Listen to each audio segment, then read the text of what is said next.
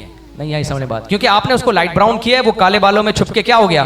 حضرت ابو قحافہ جو حضرت ابو بکر کے والد تھے, ان کے بالکل سفید بال تھے, تو نبی نے ان کو کہا کہ حضرت ابو بکر ان کے بالوں کو کیا کرو, مہندی لگا کے اس کو کلر کر دو. تو اس لیے کلر کرنا بہتر ہے, لیکن کون سا کلر دیکھنے میں براؤن نظر آئے, وہ دیکھنے میں سمجھ میں آ رہی ہے, وہ دیکھنے میں لگے کہ یہ کالے نہیں ہیں, یہ والا. ایک تو یہ وجہ ہے. باقی سفید رکھنا بھی جائز ہے, سفید بالوں کے اپنے فضائل ہیں. حدیث میں آتا ہے نا, سفید بالوں والوں کی عزت کرنا یہ کس کا اکرام ہے, اللہ کا. تو اس نیت سے کوئی سفید رکھتا ہے تو بھی ٹھیک ہے.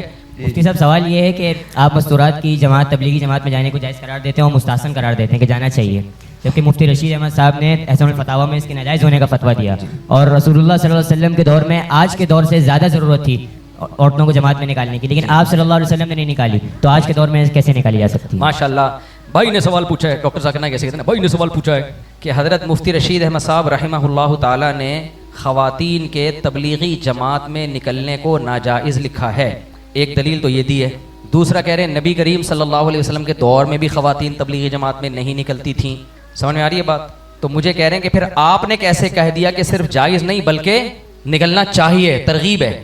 دیکھو حضرت مفتی رشید احمد صاحب ہمارے شیخ و مرشد تھے, پیر و مرشد تھے, عالم تھے سر آنکھوں پہ, لیکن انہوں نے ہی ہمیں یہ سکھایا ہے کہ جب کوئی تحقیق کرے نا کسی مسئلے کی, تو اس میں قرآن و سنت کو سامنے رکھے, یہ نہ رکھے کہ میرے حضرت نے کیا فرمایا, فلاں کے حضرت نے کیا فرمایا. یہ علماء دیوبند میں بالکل بھی نہیں ہے. یہ جو ہمیں کہا جاتا ہے نا علماء دیوبند اکابر پرست ہوتے ہیں, یہ کسی اور کے بارے میں تو آپ کہہ سکتے ہو, علماء دیوبند تو بالکل بھی اکابر پرست نہیں ہوتے. سمجھ آ رہی ہے بات؟ اور آپ کہہ سکتے ہو کہ یہ تو شیخ کے دنیا سے جانے کے بعد آپ بات کر رہے ہو. حضرت کی زندگی میں ہی بہت ساری باتیں ہم کر لیتے تھے کہ حضرت اس میں ہمیں آپ سے, میں تو چھوٹا تھا, بڑے علماء ہمارے, کہ ہمیں اس میں آپ سے کیا ہے اختلاف. تو حضرت فرماتے تھے ٹھیک ہے, آپ اگر یہ رائے رکھتے ہیں تو آپ اس رائے پہ فتویٰ دے دیں, میری یہ رائے ہے. سمجھ میں آ رہی ہے بات کہ نہیں آ رہی ہے؟ جو چیزیں منسوس ہوتی ہیں, منسوس کا مطلب قرآن و سنت میں ان کو 2 اور 2 4 کی طرح واضح کر دیا, ان میں اختلاف کی گنجائش بولو نہیں. جو چیزیں منسوس نہیں ہیں, قرآن و سنت میں ان کے بارے میں وضاحت نہیں ہے, ان میں احکام تبدیل ہوتے ہیں زمانے کے حساب سے. حضرت مفتی رشید احمد صاحب رحمہ اللہ تعالیٰ کا خیال یہ تھا کہ خواتین جب تبلیغ میں نکلیں گی تو گھروں سے باہر جائیں گی, گھروں میں رہنے کی عادت ختم ہو جائے گی, وغیرہ وغیرہ وغیرہ. وہ ان کی یہ رائے تھی. ہم یہ سمجھتے ہیں کہ زمانہ اتنا بدل چکا ہے کہ اب سوشل میڈیا گھروں کے اندر پہنچ چکا ہے. اب جو خاتون گھر کے اندر ہے وہ اندر نہیں ہے, وہ پوری دنیا میں ہے. وہ ڈرامے دیکھ رہی ہے, وہ فلمیں دیکھ رہی ہے, موبائل پہ سب کچھ دیکھ رہی ہے. وہ اب گھر میں رہ کے اس کے لیے گھر میں دینی ماحول بہت مشکل ہے. یہ صرف علماء صلحاء کے گھروں میں تو ہو سکتا ہے, بلکہ حقیقت ہے ان کے گھروں میں بھی نہیں ہے. جو مفتی بزرگ مولانا, ان کی بیگموں کے ہاتھ میں بھی ٹک ٹاک, انسٹاگرام, وہ خود اپنے میاں کو بیوقوف سمجھ رہی ہوتی ہیں کہ یہ تہجد کی بات کر رہا ہے, اشراق کی بات کر رہا ہے, یہ دیکھو کیسے چمک چھلو بنی ہوئی ناچ رہی ہے. تو میری بیٹیاں بھی ایسے ناچیں گی. ان کی اپنی عورتیں گھروں سے, ان کے اپنے ہاتھ سے نکل رہی ہیں, ان کی اپنی بچیاں گھروں اپنے ہاتھ سے نکل رہی ہیں. ایسے موقع پہ تبلیغی جماعت ایک واحد راستہ ہے, میرے خیال میں کوئی نس نہیں ہے یہ, اس میں کم از کم اتنا ہوتا ہے کہ چند دل ان کو اپنی جیسی خواتین ملتی ہیں, مکمل پردے میں زمین پہ بیٹھ کے تعلیمات ہوتی ہیں, ان کو آواز پست کرنا سکھایا جاتا ہے, امیر کی اطاعت سکھائی جاتی ہے, دین کی دعوت دینے کا جذبہ سکھایا جاتا ہے, اس سے اس کے اندر بھی طلب پیدا ہوتی ہے. تو اگر حضرت مفتی رشید احمد صاحب کے سامنے یہ سارے دلائل ہوتے تو وہ بھی اپنی بات سے رجوع کرتے. سمجھ میں آ رہی ہے بات؟ اس کی مثال ایسے ہے, نبی کریم صلی اللہ علیہ وسلم کی صحیح حدیث ہے, خواتین کو مسجدوں میں نماز پڑھنے سے مت روکو. ترغیب یہی دی نبی نے کہ گھر میں نماز پڑھیں. بعد کے فقہا نے دیکھا کہ اب گھر سے باہر نکلنے میں خواتین کو نقصان ہو رہا ہے, کیونکہ نبی کے دور میں تو دین سیکھنے کا واحد ذریعہ پیغمبر تھے, تو وہاں تو آنا ضروری تھا مسجد میں. پھر بھی نبی نے کہا کہ جائز ہے, یعنی عورت پہ چھوڑ دیا کہ تم آنا چاہو تو آ سکتی ہو, نہیں آنا چاہو تو بہتر یہی گھر میں نماز پڑھو, صرف اجازت دی. بعد میں فقہا نے دیکھا کہ بھائی اب گھروں میں دین موجود ہے, اور جب فضیلت بھی یہی ہے کہ گھر میں نماز پڑھی جائے, تو مسجد میں جانے میں سوائے بے پردگی کے, کیونکہ خواتین کو